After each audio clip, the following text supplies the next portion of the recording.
Marcus Reed never imagined that accepting a caregiving job nobody wanted would lead to the most dangerous decision of his life. When the wealthy, paralyzed Eleanor Whitmore hired him to help with her most intimate daily needs, neither expected the forbidden attraction that would ignite between them, or the family members who would stop at nothing to destroy it. But as whispers of manipulation and scandal threaten to tear apart everything they've built, Marcus faces an impossible choice: protect the woman he's fallen for, or save his own reputation and his son's future. What Eleanor doesn't know is that her own cousin has been secretly recording their private moments, gathering evidence that could destroy them both. And when the truth finally explodes, the consequences will change 3 lives forever.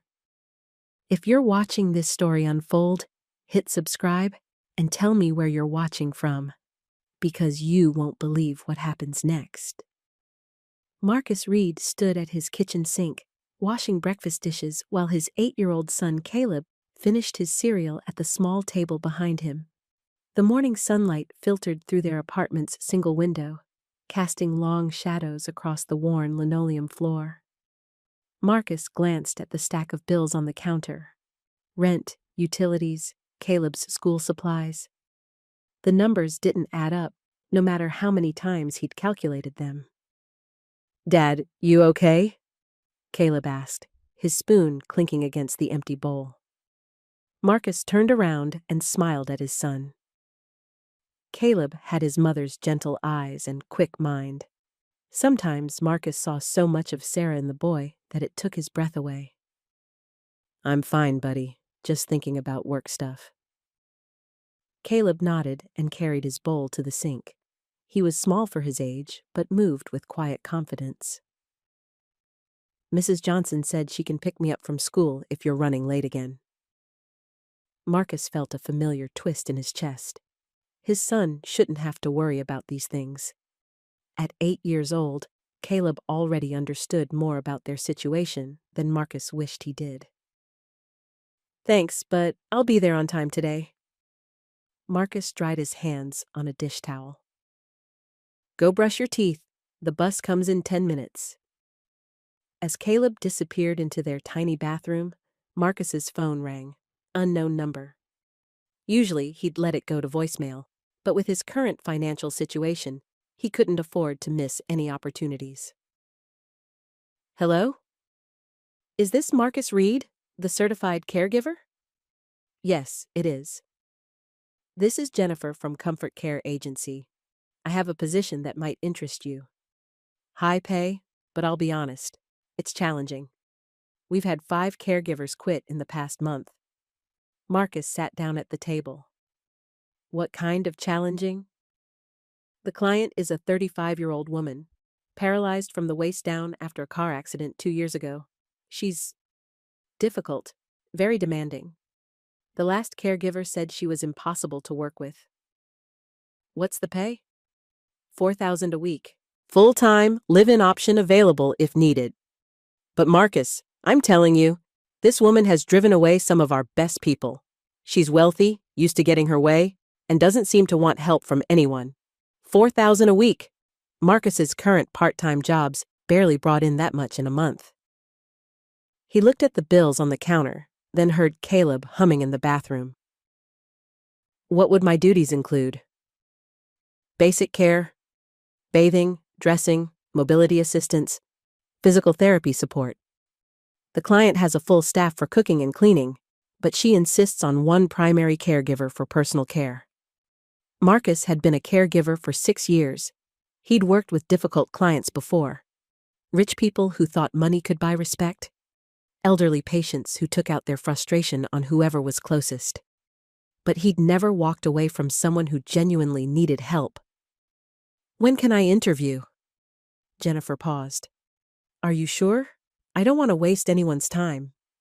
"I'm sure. Today at 2 o'clock. I'll text you the address. It's the Whitmore estate up on Cedar Hill.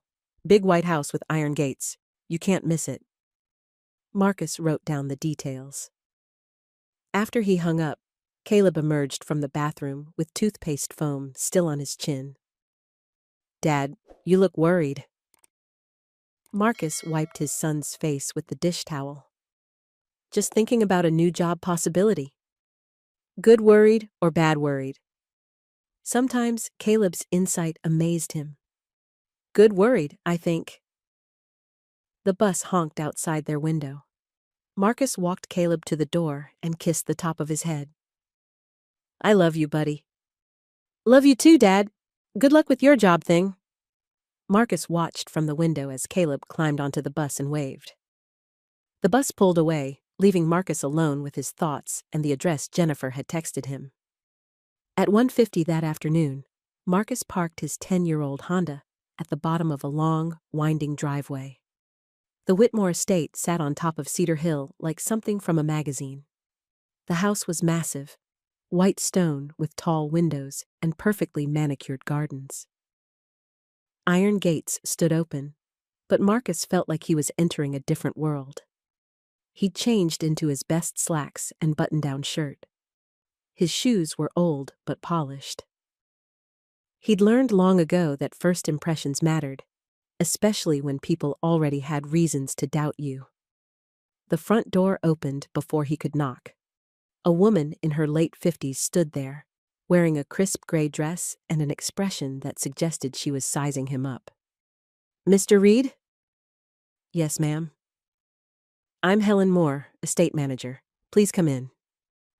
The inside of the house was even more impressive than the outside. High ceilings, marble floors, artwork that probably cost more than Marcus made in a year.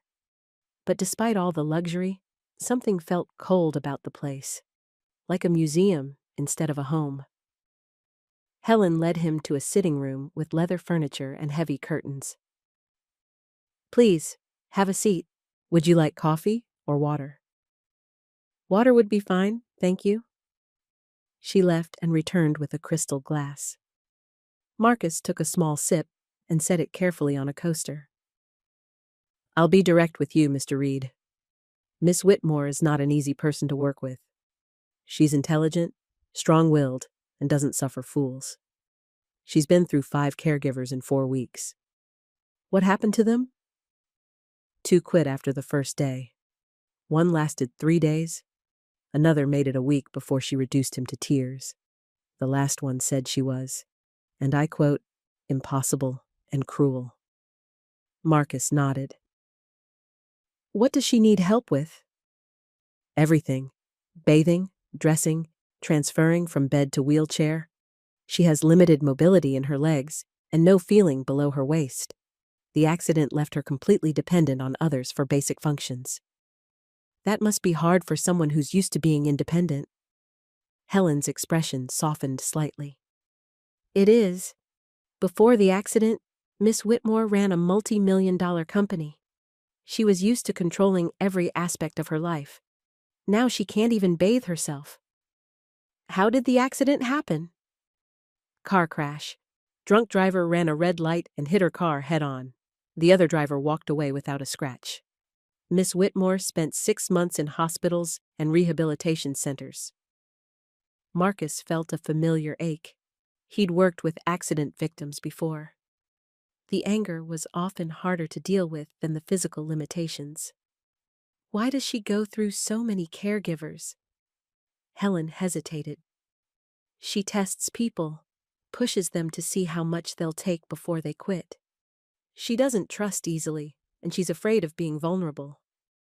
But she needs help. Yes, she does, whether she admits it or not. The sound of wheels on marble made them both look toward the doorway. A woman appeared, moving her wheelchair with strong, precise movements. Marcus stood up instinctively. This had to be Eleanor Whitmore. Even sitting in a wheelchair, she commanded attention. She had dark hair pulled back severely and eyes that seemed to take in everything at once.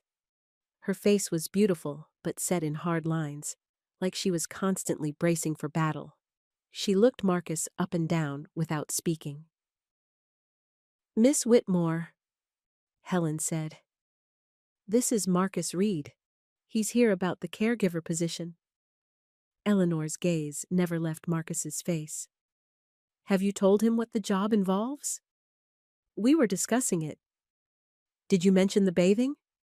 Marcus felt heat rise in his face, but kept his expression neutral. Yes, ma'am. And you're still here. Yes, ma'am. Eleanor moved her wheelchair closer. I don't need someone who's going to feel sorry for me. I don't need someone who thinks they're doing charity work. I need someone who can do a job without making it about their feelings. I understand. Do you? She tilted her head. Because I'm not going to pretend this isn't awkward. I'm not going to make small talk while you help me bathe to make you feel better about seeing me naked. If that bothers you, leave now. Marcus met her stare directly. It doesn't bother me. I'm a professional caregiver. I've been doing this for 6 years. With rich white women? The question hung in the air. Marcus felt Helen tense beside him. With people who need help, Marcus said quietly. Eleanor studied him for another long moment. We'll try a trial run, right now. If you can handle helping me bathe without falling apart or quitting, we'll talk about the position. Marcus looked at Helen, who nodded slightly. Okay? Eleanor turned her wheelchair toward the hallway. Follow me. The bathroom was larger than Marcus's entire apartment. Everything was white marble and gold fixtures. A walk-in shower had been modified with grab bars and a shower chair. Eleanor positioned her wheelchair next to the shower. Helen usually helps me, but since you want the job, you can do it. Eleanor's voice was flat, almost clinical. I'll need help getting undressed and transferring to the shower chair. Marcus washed his hands thoroughly and put on the latex gloves Helen handed him. He'd done this hundreds of times before, but never under such obvious scrutiny. Eleanor unbuttoned her blouse with steady hands, though Marcus noticed the slight tremor in her fingers. When she struggled with her bra clasp, he stepped forward. May I? She nodded curtly. Marcus worked quickly and professionally, helping her remove her clothes and transfer to the shower chair. Eleanor's legs were thin, but her arms and shoulders were strong. She'd clearly been working hard in physical therapy. As warm water ran over her, Eleanor stared straight ahead. Marcus worked efficiently, washing her hair and helping her soap her body. Neither of them spoke. When they finished, Marcus helped her dry off and get dressed again. The whole process took about 20 minutes. Eleanor transferred back to her wheelchair without meeting his eyes. You can go now, she said. Marcus looked at Helen, confused. I meant you can leave the bathroom, Eleanor clarified. Not the house, yet. Marcus stepped into the hallway while Eleanor fixed her hair. When she emerged, her armor was back in place. You didn't quit, she said. No. You didn't act like it was disgusting. It wasn't disgusting. You didn't try to make conversation. You said you didn't want conversation. Eleanor studied him again. Most people can't handle the reality of what this job requires. They think it's going to be like the movies, noble and inspiring. I'm not looking for inspiration. I'm looking for work. Why? Because I need money to take care of my son. Eleanor's expression flickered for just a moment. Helen, what's his rate? 4,000 per week, Helen answered. Fine. 5 days a week, 8 hours per day. No weekends unless it's an emergency. You start Monday morning at 7. Eleanor turned her wheelchair toward the door, then paused. And Mr. Reed? Yes? I didn't choose this situation. Don't expect me to be grateful that you're willing to help me deal with it. She left the room, leaving Marcus and Helen in silence. She likes you, Helen said finally. Marcus looked at her in surprise. That was her liking me? She offered you the job, didn't she? And she increased the pay. Marcus thought about Caleb, about the bills on his counter, about the opportunity this represented.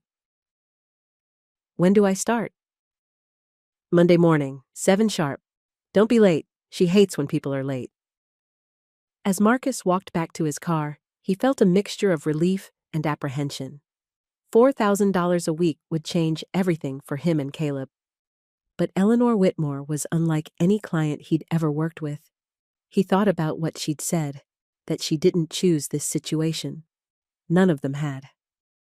Marcus hadn't chosen to be a widowed single father struggling to make ends meet. Caleb hadn't chosen to grow up without his mother. Eleanor hadn't chosen to lose her independence in a car accident. But they were all here now, dealing with the hands they'd been dealt. Marcus started his car and headed home to tell Caleb the good news. He had a job. A real job that would pay their bills and give them some security. He just hoped he could handle whatever Eleanor Whitmore threw at him next. Monday morning came too soon, and not soon enough. Marcus had spent the weekend explaining to Caleb that he'd be working longer hours, but making more money. His son had nodded solemnly, like he understood the weight of adult responsibilities better than any 8-year-old should. Marcus arrived at the Whitmore estate at 6:55. Helen met him at the door with a cup of coffee and a folder. Her schedule, Helen explained, handing him the papers. She's very particular about timing. Breakfast at 8, physical therapy at 10, lunch at noon. She has business calls most afternoons. What kind of business? She still consults for her old company, can't seem to let go completely. Helen's voice carried a hint of concern. She works too much, if you ask me, doesn't give herself time to heal properly. Marcus studied the schedule. It was packed from 7 in the morning until 6 at night. When does she rest? She doesn't, not really. Sleep, work, physical therapy, repeat. She's been like this since she came home from the rehabilitation center. They walked through the house toward Eleanor's bedroom. Marcus noticed fresh flowers in every room, but the overall feeling was still cold. Like a beautiful hotel where nobody actually lived. One more thing, Helen said quietly as they approached the bedroom door. She had a bad night, nightmares. She gets them sometimes, about the accident. She might be more difficult than usual today. Marcus knocked gently and waited. Come in, Eleanor's voice called. She was already awake, sitting up in bed with her laptop open. She wore a silk pajama set that probably cost more than Marcus's monthly rent. Her hair was pulled back in a messy bun, and he could see the dark circles under her eyes. You're early, she said without looking up from her screen. I wanted to be on time. Good. I hate waiting. She closed the laptop and set it aside. I assume Helen gave you the schedule? Yes. Are you ready to get started? Eleanor looked at him for the first time that morning. Her eyes were red-rimmed and tired, but still sharp. Do I look ready? Marcus set the folder down and moved to her closet. What would you like to wear today? The blue dress, the one with buttons up the front. He found the dress and laid it on the bed along with undergarments. Eleanor watched him move around the room with an expression he couldn't read. You're very quiet, she said as he helped her transfer from the bed to her wheelchair. You said you didn't want conversation. I said I didn't want small talk. There's a difference. Marcus paused in his movements. What kind of conversation do you want? Eleanor considered this. I don't know yet. In the bathroom, they fell into the routine they'd established during the trial run. Marcus worked efficiently while Eleanor stared at the wall. But today, something felt different. Heavier. Bad night? Marcus asked as he helped her wash her hair. Eleanor's shoulders tensed. Helen told you? She mentioned you sometimes have nightmares. I don't need pity. I'm not offering any. Just wondering if there's anything I can do to help. Eleanor turned to look at him, water dripping from her hair. You really don't feel sorry for me, do you? No? Why not? Everyone else does. Marcus continued rinsing her hair. Because feeling sorry for you doesn't change anything. It doesn't help you, and it doesn't help me do my job. Most people can't see past the wheelchair. Most people haven't done this kind of work. Eleanor was quiet for a moment. The nightmares are always the same. I'm driving home from work, listening to music, thinking about dinner plans, then headlights, squealing brakes, glass breaking. I wake up right before the impact. Marcus didn't say anything, just continued working. The doctors say it's normal, part of processing trauma, but it's been 2 years. Trauma doesn't follow a schedule. How would you know? Marcus paused. My wife died in a car accident 3 years ago. Different kind of trauma, but still trauma. Eleanor turned to face him fully. I'm sorry. Thank you. How do you deal with it? Marcus helped her stand so he could wash her back. Some days better than others. Having Caleb helps, gives me something to focus on besides the pain. Your son? Yes.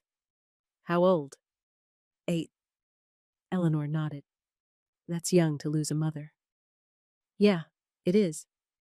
They finished the shower in comfortable silence. As Marcus helped Eleanor get dressed, she seemed less guarded than before. You're good at this, she said as he buttoned her dress. I've had practice. No, I mean, you're good at not making it weird. Most people either act like I'm made of glass or like I'm some kind of inspiration. You just treat me like a person who needs help with some things. Marcus adjusted the collar of her dress. Because that's what you are. Eleanor smiled for the first time since he'd met her. It transformed her entire face, making her look younger and softer. Don't let it go to your head, she said, but her tone was lighter. The next few days settled into a routine. Marcus arrived each morning at 7 and left each evening at 6. Eleanor seemed to relax around him gradually, though she still maintained her professional distance. On Thursday morning, Marcus's phone rang while he was helping Eleanor with breakfast. He glanced at the caller ID and frowned. I'm sorry, I need to take this. It's my son's school. Eleanor waved him away. Go ahead. Marcus stepped into the hallway. Hello? Mr. Reed, this is Principal Martinez at Lincoln Elementary. Caleb is fine, but we have a situation. Our afternoon childcare program had a pipe burst, and we need all the children picked up by 2 o'clock today. Marcus checked his watch. It was already noon. I'm at work. Can't he stay in the main building until his regular pickup time? I'm sorry, but the whole building needs to be evacuated for the repairs. All students need to be picked up by 2. Marcus felt panic rising in his chest. He couldn't leave Eleanor, but he couldn't abandon his son either. Let me call you back in 5 minutes. He hung up and stood in the hallway, thinking fast. Mrs. Johnson, their elderly neighbor, sometimes helped with Caleb, but she was visiting her daughter this week. His sister lived 2 hours away. He was out of options. Problem? Eleanor's voice came from the dining room. Marcus walked back in, his stress probably written all over his face. My son's school has an emergency. I need to pick him up by 2, but I can't leave you. So, bring him here. Marcus stopped mid-sentence. What? Bring your son here. I assume he's well behaved? Yes, but then it's not a problem. Go get him. Are you sure? Helen said you don't usually have visitors. Eleanor's expression hardened slightly. Helen says a lot of things. Go get your son, Marcus. We'll figure out the rest later. Marcus stared at her. Thank you. I'll be back in an hour. Take your time. I'm not going anywhere. Caleb was waiting in the school office with his backpack and a concerned expression. When he saw his father, his face lit up with relief. Dad, are you okay? You sounded worried on the phone. Marcus hugged his son. I'm fine. There's been a change of plans. You're coming to work with me today. Really? To the fancy house? Marcus had told Caleb about the job but hadn't gone into details about Eleanor's situation. Yes, but I need you to be on your best behavior. The woman I work for she's had a hard time lately. Is she sick? She was hurt in a car accident. She uses a wheelchair now. Caleb nodded seriously. Like Jimmy's dad from school? Similar, but she's not used to having children around, so we need to be respectful. I will, Dad. I promise. During the drive to the estate, Marcus felt his anxiety growing. Eleanor had been kind to offer, but he had no idea how this would actually work. She wasn't exactly the warm, grandmotherly type who cooed over children. Helen met them at the front door, looking surprised. This is my son, Caleb, Marcus explained. Emergency at his school. Oh, well, Miss Whitmore is in the library. Marcus led Caleb through the house, watching his son's eyes grow wide at the marble floors and crystal chandeliers. Wow, Dad, it's like a castle. Inside voice, buddy. They found Eleanor in the library, reading a thick financial report. She looked up when they entered, her gaze moving from Marcus to Caleb. You must be Caleb. Caleb stepped forward and extended his hand. Nice to meet you, ma'am. Thank you for letting me come here today. Eleanor stared at the small, outstretched hand for a moment, then reached out and shook it. You're very polite. My dad taught me. Did he? Eleanor's eyes flicked to Marcus, who felt heat rise in his face. Do you have somewhere quiet where he can do homework? Marcus asked. He can stay here. I don't mind the company. Marcus looked between Eleanor and his son, unsure. Are you certain? Sit down, Caleb, Eleanor said, ignoring Marcus's question. What grade are you in? 3rd grade. What's your favorite subject? Reading and math. I like solving problems. Eleanor smiled, the same transformation Marcus had seen a few days earlier. I like solving problems too. What kind of math are you learning? As Caleb began explaining his multiplication tables, Marcus watched in amazement. Eleanor listened with genuine interest, asking questions and nodding encouragingly. She seemed completely different with his son than she was with adults. Marcus, Eleanor said, without taking her eyes off Caleb. Don't you have physical therapy notes to review? It was a dismissal, but a gentle one. Marcus reluctantly left them alone and went to organize Eleanor's medical files. He could hear their voices from down the hall, Caleb's bright chatter and Eleanor's lower responses. An hour later, he returned to find them working on Caleb's homework together. Eleanor was explaining fractions using books from her shelf as visual aids. So, if I have 8 books and I want to divide them equally between 4 people, how many books does each person get? Eleanor asked. 2 books each, Caleb answered confidently. Excellent. And what fraction of the total books is that? Caleb thought for a moment. 2/8, which is the same as 1/4? Perfect. Eleanor looked genuinely pleased. You're very smart. Caleb beamed. My dad says I get that from my mom. She was really smart too. Eleanor's smile faltered slightly. She looked at Marcus, who had been standing in the doorway watching. Your mother isn't around? Eleanor asked gently. She died when I was 5, in a car accident, but Dad takes really good care of me. The silence that followed was heavy. Eleanor's face had gone pale. I'm sorry, she said quietly. It's okay. I miss her, but Dad and I do fine together. Right, Dad? Marcus stepped into the room. We do our best. Eleanor looked between father and son, something shifting in her expression. When she spoke again, her voice was softer than Marcus had ever heard it.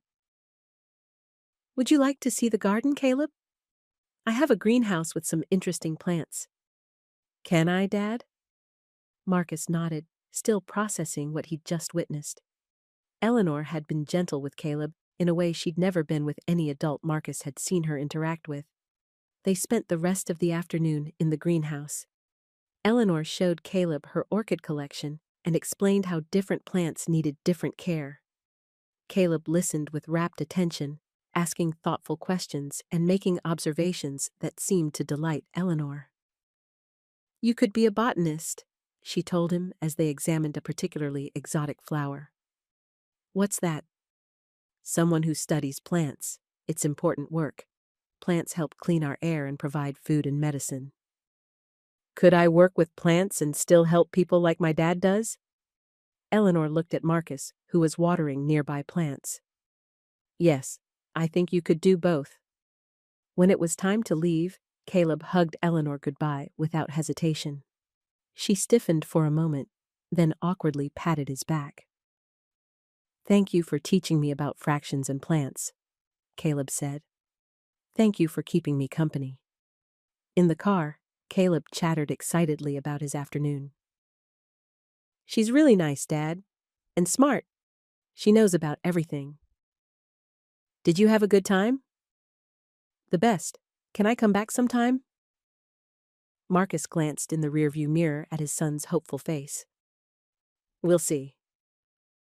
But as they drove home, Marcus found himself thinking about the change he'd seen in Eleanor that afternoon. Around Caleb, her walls had come down.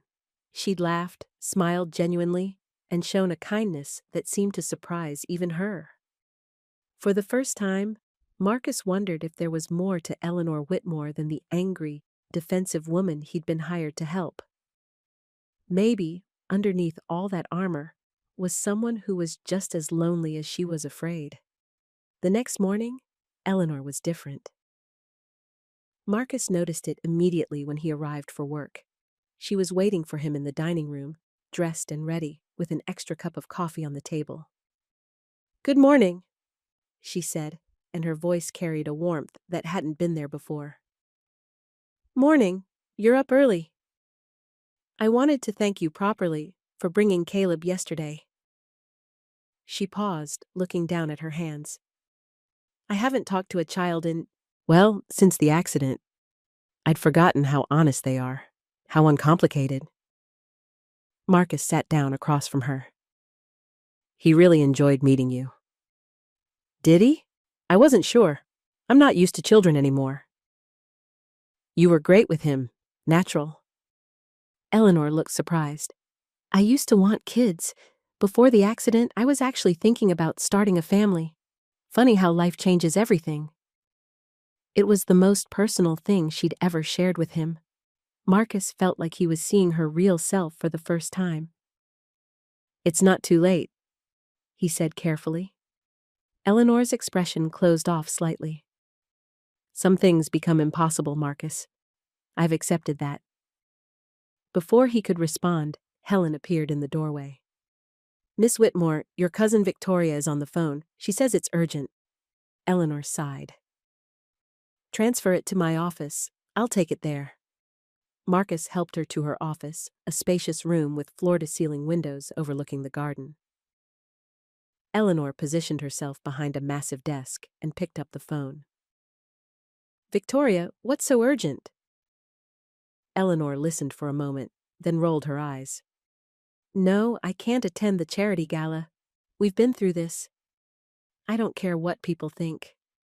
"Fine. We'll discuss it when you get here."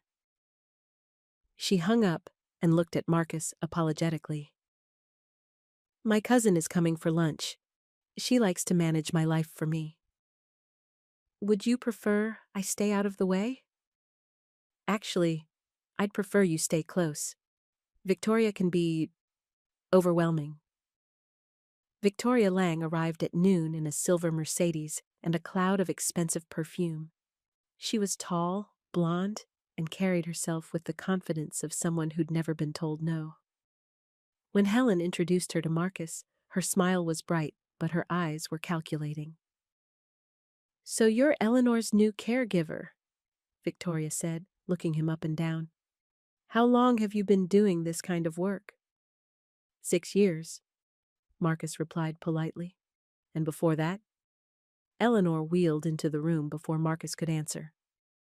Victoria, leave him alone. He's here to work, not be interrogated. Victoria kissed Eleanor's cheek. I'm just being friendly, getting to know the people in your life. Marcus isn't in my life, he's my employee. The words stung more than Marcus expected them to. After yesterday, after the conversation this morning, he'd thought they were building something like friendship. Apparently not. Of course, dear, Victoria said smoothly. Shall we have lunch? I have so much to tell you. Marcus helped Eleanor to the dining room and then excused himself to eat his lunch in the kitchen with Helen. Through the open doorway, he could hear Victoria's voice carrying on about parties and social obligations. Eleanor, you can't hide forever. People are starting to talk. Let them talk. But darling, you used to be the center of everything, the most vibrant person in any room. Now look at you. Marcus couldn't see Eleanor's face, but he heard the silence that followed. I'm fine, Victoria. Are you? Really? Living in this house with just servants for company? Helen isn't a servant, and Marcus seems very dedicated. How much are you paying him? Marcus felt his jaw clench. There was something in Victoria's tone that he didn't like. That's none of your business. I'm just looking out for you. You know how people can take advantage of someone in your situation. What's that supposed to mean? You're vulnerable now, Eleanor. Wealthy, isolated, dependent on others. It would be easy for someone to manipulate you. Marcus stood up abruptly, his chair scraping against the floor. Helen looked at him with concern. You okay? Fine, Marcus muttered, but he wasn't fine. Victoria's words felt like accusations wrapped in concern. Eleanor, I really think you should consider moving to that lovely assisted living facility I told you about, Victoria continued. They have excellent staff, and you'd be around people of your own background. Marcus felt something cold settle in his stomach. People of her own background. He knew exactly what Victoria meant. I'm happy here, Eleanor said firmly. But are you safe? I mean, what do you really know about this Marcus person? Where did he come from? What's his story? Victoria, stop. I'm just saying, maybe we should do a more thorough background check. Make sure he's really suitable for this position. Marcus had heard enough. He walked into the dining room, his presence interrupting Victoria mid-sentence. I'm sorry to interrupt, he said calmly. Eleanor, you have physical therapy in 30 minutes. Should I prepare your workout clothes? Eleanor looked at him, and he saw something like apology in her eyes. Yes, thank you. Victoria watched the exchange with obvious displeasure. Physical therapy? How exhausting that must be. Wouldn't it be easier to just accept your limitations? Eleanor's face went white. Excuse me? I just mean all this struggling to regain mobility that may never come back. Wouldn't it be more peaceful to simply adapt to your new reality? The silence that followed was deafening. Marcus saw Eleanor's hands trembling with rage. Get out, Eleanor said quietly. Eleanor, I'm only trying to… Get out of my house. Now. Victoria looked shocked. You don't mean that. Yes, I do. You come into my home, insult my staff, and then tell me to give up hope? Get out. Victoria gathered her purse with wounded dignity. I can see that your judgment has been compromised. I'll call you when you're thinking more clearly. After Victoria left, Eleanor sat in the dining room staring out the window. Marcus hesitated, then approached her wheelchair. Are you okay? Eleanor looked up at him, tears threatening to spill over. I'm sorry about what she said, about you. Don't apologize for her. She's family. I should have defended you better. Marcus knelt beside her wheelchair so they were at eye level. You did defend me. You threw her out of your house. Eleanor laughed shakily. I haven't done that since we were teenagers. She probably thinks I've lost my mind. Have you? Eleanor looked at him seriously. Maybe a little, but not in the way she thinks. They stared at each other for a moment. Marcus felt something shift between them, something deeper than professional courtesy. We should get ready for physical therapy, he said finally. Marcus? Yes? What Victoria said earlier about you being my employee and not in my life. That was wrong. You are in my life, more than I expected. Marcus felt warmth spread through his chest. You're in mine, too. That evening, Marcus was helping Eleanor with her bedtime routine when she brought up Victoria again. She'll be back, Eleanor said as Marcus helped her into bed. She thinks she's protecting me. From what? Eleanor met his eyes in the mirror. From making poor decisions, from being taken advantage of, from caring about the wrong people. The wrong people? People who aren't like us. People who don't move in our social circles. Marcus felt the familiar weight of those words. He'd heard them before, in different forms, from different people. Is that what you think? That I'm the wrong kind of person? Eleanor turned in her bed to face him directly. No, I think you're exactly the right kind of person, and that scares me. Why? Eleanor was quiet for a long moment. Because caring about you means caring about someone I could lose. Someone who could decide I'm too difficult and walk away. Marcus sat down in the chair beside her bed. I'm not going anywhere. How can you promise that? Because I've seen the worst parts of this job, and I'm still here. Because my son adores you. Because underneath all that armor you wear, I see who you really are. Who am I? Someone who's been hurt and is afraid of being hurt again. Someone who's stronger than she knows. Someone who's worth caring about. Tears spilled down Eleanor's cheeks. I haven't felt worth caring about in a long time. Marcus reached over and gently wiped her tears away. Well, you are, whether you believe it or not. Eleanor caught his hand and held it. Marcus? Yeah? Tomorrow, would you bring Caleb again? I'd like to show him the library. I have some books I think he'd enjoy. Marcus smiled. I think he'd like that.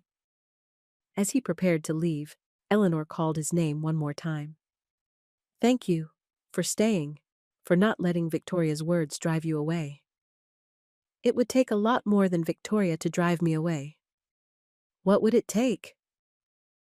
Marcus considered this. You'd have to tell me to leave, and mean it. Eleanor nodded, seeming satisfied with this answer. Good night, Marcus. Good night, Eleanor. As Marcus drove home, he thought about the day's events.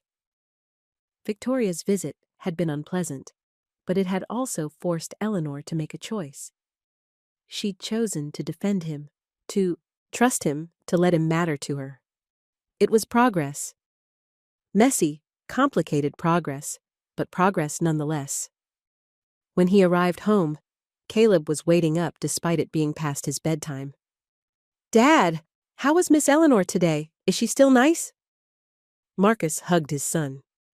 She's still nice, and she wants you to come back tomorrow to see her library.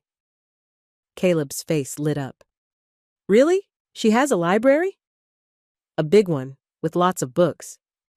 This is the best job ever, Dad. Marcus laughed. Yeah, buddy, I think it might be. But even as he said it, Marcus felt a nagging worry. Eleanor was letting him in, letting Caleb in. They were becoming important to her, and she was becoming important to them. The question was, what happened when caring about someone became something deeper? What happened when a professional relationship became personal? And what happened when people like Victoria noticed? As Marcus tucked Caleb into bed, his son asked one more question. Dad, do you think Miss Eleanor is lonely? Marcus thought about Eleanor in that big house, surrounded by beautiful things but no real connections. I think she was, but maybe not anymore. Good. Everyone needs people who care about them. Out of the mouths of babes, Marcus thought. Everyone did need people who cared about them. The question was whether Eleanor would let herself accept that care, or if fear would make her push them away. Only time would tell. 3 weeks passed like a gentle rhythm. Marcus arrived each morning to find Eleanor already awake, usually reading or working on her laptop. Their conversations grew easier, more natural. She asked about Caleb's school projects and remembered details about Marcus's life that surprised him. When Caleb visited twice more, Eleanor transformed completely, becoming animated and patient, in ways that made Marcus see glimpses of who she might have been before the accident. But on a Thursday morning in late October, everything changed. Marcus arrived to find Eleanor's bedroom empty. He heard voices from downstairs. Eleanor's and Helen's, both tense and urgent. He found them in the kitchen, Eleanor staring at her phone while Helen paced. "What's wrong?" Marcus asked. Eleanor looked up, her face pale. "There's been talk. About us. About you." "What kind of talk?" Helen stopped pacing. "Someone's been spreading rumors that you're taking advantage of Miss Whitmore, financially and otherwise." Marcus felt the blood drain from his face. "What?" Eleanor's hands shook as she held up her phone. "Victoria called this morning. Apparently some of her friends have been discussing my situation. They're saying I'm being manipulated by my caregiver, that I'm paying you too much, getting too attached." "Do you believe that?" Marcus asked quietly. "No." Eleanor's answer was immediate and firm. "But it doesn't matter what I believe. The damage is already done." Marcus sat down heavily at the kitchen table. He'd known this was a risk. A black man working closely with a wealthy white woman. People would always find something suspicious about it. "What exactly are they saying?" Helen wrung her hands. "That you're isolating Miss Whitmore from her family and friends, that you're intimate with her for money." Marcus felt sick. "That's not true. None of it." "We know that," Eleanor said. "But Victoria is threatening to call Adult Protective Services. She says she's concerned about my mental state and my ability to make good decisions." "Can she do that?" "She can try. And even if nothing comes of it, the investigation would be difficult. For both of us." Marcus understood what she wasn't saying. A formal investigation would expose every aspect of their relationship. It would mean scrutiny, questions, assumptions. It would mean taking apart the trust they'd built piece by piece. "Maybe I should quit," Marcus said. "Find another job. Remove myself from the situation." "No." Eleanor's voice was sharp. "That's exactly what Victoria wants. If you leave, she wins. But if I stay, things get worse for you." Eleanor wheeled closer to him. "Marcus, look at me." He met her eyes. "I'm not the same person I was when you started working here. I was angry, bitter, pushing everyone away. You changed that. You and Caleb. You gave me back something I thought I'd lost forever." "What's that?" "Hope. Connection. The feeling that I matter to someone." Marcus felt his chest tighten. "You do matter." "I know, and that's worth fighting for." But the fight proved harder than either of them expected. Over the next few days, the pressure mounted. Victoria called repeatedly, her voice sickeningly sweet as she expressed concern for Eleanor's well-being. Other family members reached out, all echoing the same worries.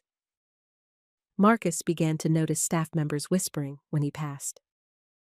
The gardener avoided eye contact. Even Helen seemed strained, caught between her loyalty to Eleanor and the growing outside pressure. On Monday morning, Marcus found Eleanor in her office, staring out the window with red-rimmed eyes. Bad night? He asked. I've been thinking. About what? Eleanor turned to face him. About whether Victoria might be right. Marcus felt something cold settle in his stomach. Right about what? About my judgment being compromised. About me being too dependent on you.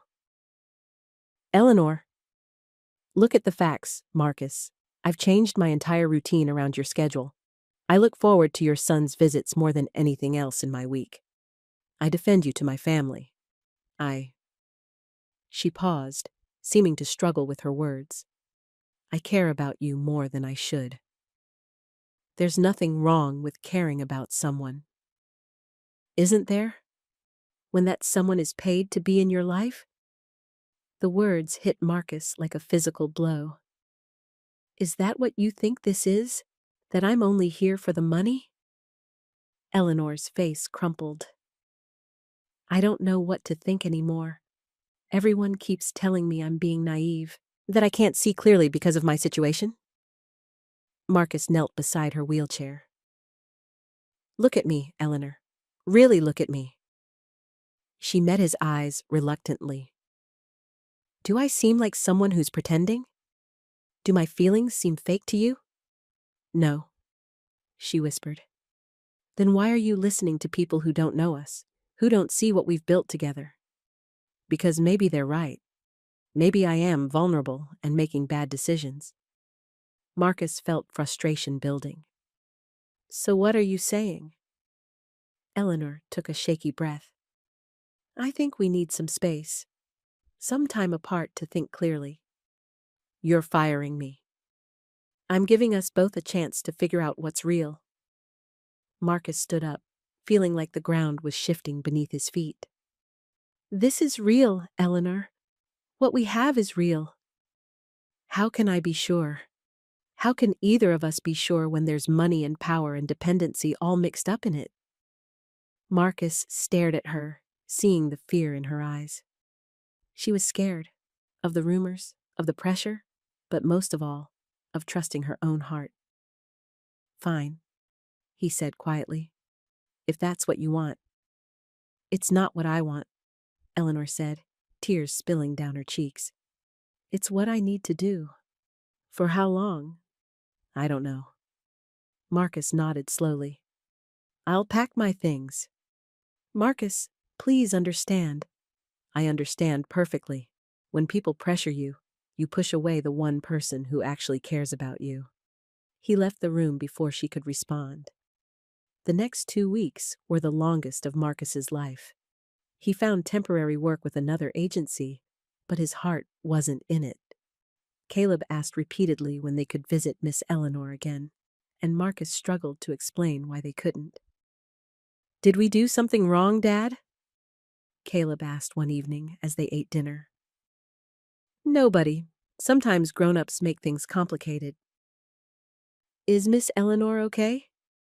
Marcus thought about Eleanor alone in that big house, probably working too much and sleeping too little. I hope so. On a Friday night, Helen called.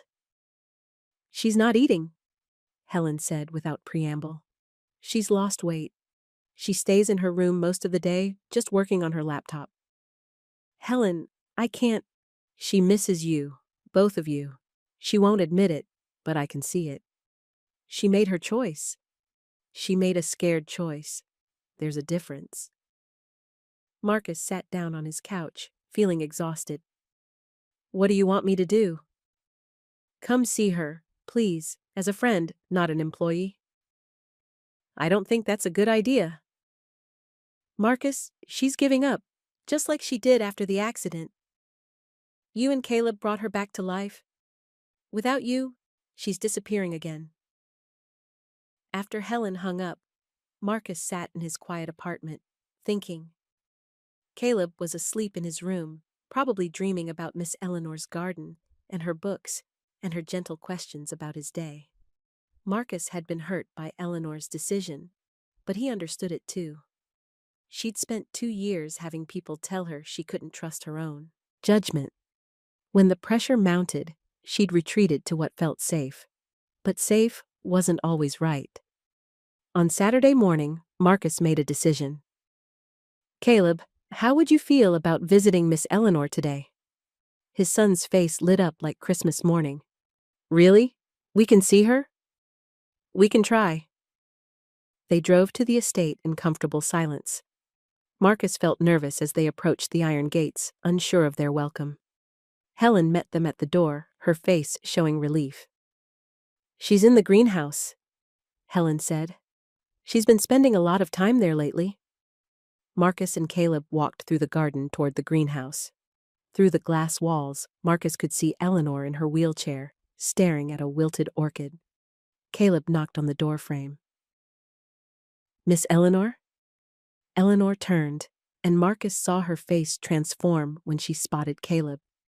Joy, surprise, and something that looked like gratitude flashed across her features. "Caleb!" She opened her arms, and he ran to her for a hug. "What are you doing here?" "Dad said we could visit. I missed you." Eleanor's eyes met Marcus's over Caleb's head. "I missed you too." Marcus stepped into the greenhouse. "Helen said you weren't doing well." Eleanor straightened in her wheelchair, some of her old defensiveness returning. "I'm fine."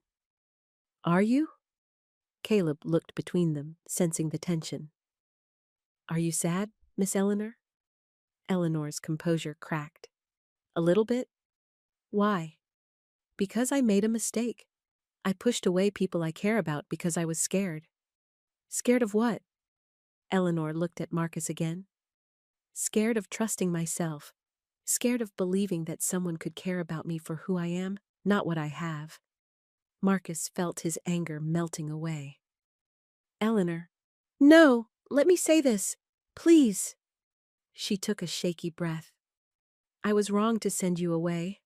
I let other people's fears become my fears. I let them convince me that what we had wasn't real." "Is it real?" Marcus asked quietly. Eleanor met his eyes directly. "Yes, it's the most real thing in my life." Caleb looked up at his father. "Dad, does this mean we can come visit again?" Marcus knelt down to his son's level. "Would you like that?"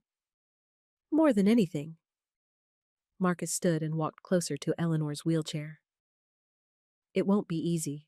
People are still going to talk." "Let them talk. I know who you are. I know who I am when I'm with you. That's all that matters." "What about Victoria? The other family members?" Eleanor's jaw set with determination. "I'm a grown woman. I can choose who I want in my life, and I choose you. Both of you." Marcus studied her face, looking for any trace of doubt. All he saw was certainty and hope. "What are you asking, Eleanor?" "I'm asking if you'll come back. Not as my employee, as my friend, my family. Whatever this is between us." Marcus felt something that had been tight in his chest finally loosen. "Yes." "Really?" Eleanor's smile was radiant. "Really." Caleb cheered and hugged them both. "This is the best day ever." As they walked back to the house together, Eleanor reached for Marcus's hand. "I'm sorry," she said, "for doubting us, for letting fear make my decisions." Marcus squeezed her hand gently. "We all get scared sometimes." "What happens now?" Marcus looked at Caleb running ahead of them toward the house, then at Eleanor beside him. "Now we figure it out together. All of us." "Together," Eleanor repeated, like she was testing the word. "I like the sound of that." "Good," Marcus said, "because that's what families do. They stick together, no matter what other people say." Eleanor stopped her wheelchair and looked up at him. "Is that what we are? A family?" Marcus thought about it. They weren't traditional, weren't what most people would expect, but they cared for each other, protected each other, chose each other every day. "Yeah," he said, "I think that's exactly what we are." As they reached the house, Helen appeared in the doorway, smiling at the sight of them together. "Welcome home?" she said. And for the first time in a long time, that's exactly what it felt like. Home. 6 months later. Marcus woke up early on Saturday morning in his small apartment and smiled. Today was moving day. Not to some fancy mansion, but to the renovated guest house on Eleanor's property. It had taken months of planning, conversations with lawyers, and a few heated phone calls with Victoria, but they'd figured out a way to make it work. Eleanor had offered Marcus a partnership in managing her estate's operations. It was real work with real responsibilities, separate from any caregiving duties.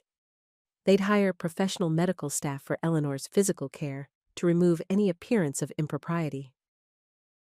"Dad, are you sure Miss Eleanor wants us to live there?" Caleb asked for the 100th time as they packed boxes. "I'm sure, buddy. She's excited to have us close by." And she was. Eleanor had thrown herself into preparing the guest house with an enthusiasm that made Helen shake her head in wonder. She'd stocked it with Caleb's favorite books, installed a small greenhouse where he could learn about plants, and even set up a workshop space where Marcus could pursue his interest in woodworking. By afternoon, their few belongings were moved in. Eleanor waited in the main house, giving them time to settle. When they were ready, Marcus and Caleb walked across the garden to find her. She was in the library, reading in a patch of afternoon sunlight. When she saw them, her face lit up with genuine happiness. "How does it feel?" she asked.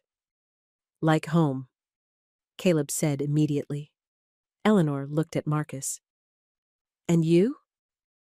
Marcus thought about the journey that had brought them here, the financial desperation that had led him to take a job nobody wanted, the gradual breaking down of walls between them, the crisis that had almost torn them apart, and the choice to fight for what mattered. "Like family," he said. Eleanor's eyes filled with tears, but they were happy tears. "Good, because that's what you are, what we are." As evening fell, they sat together in the garden. Caleb played with a butterfly that had landed on his hand, while Eleanor and Marcus talked quietly about plans for the coming week. "Any regrets?" Eleanor asked. Marcus considered this. "About which part?" "Any of it. Taking the job, staying when things got difficult, choosing this unusual life we've built." Marcus watched Caleb carefully release the butterfly back into the air. His son was happy, secure, growing up in a place where he was loved and valued. Eleanor was healthier, stronger, more alive than she'd been in years, and Marcus himself felt something he hadn't felt since Sarah died, like he belonged somewhere. "No regrets," he said. Eleanor smiled and took his hand. "Good, because I think this is just the beginning." As the stars came out above them, Marcus had to agree. They'd found each other in the most unlikely circumstances, built trust across differences that others said were insurmountable, and created something beautiful from broken pieces. Love, it turned out, really could grow in the most unexpected places. All it needed was courage, patience, and the willingness to believe that some things were worth fighting for. And this life they'd chosen together was definitely worth fighting for. The end.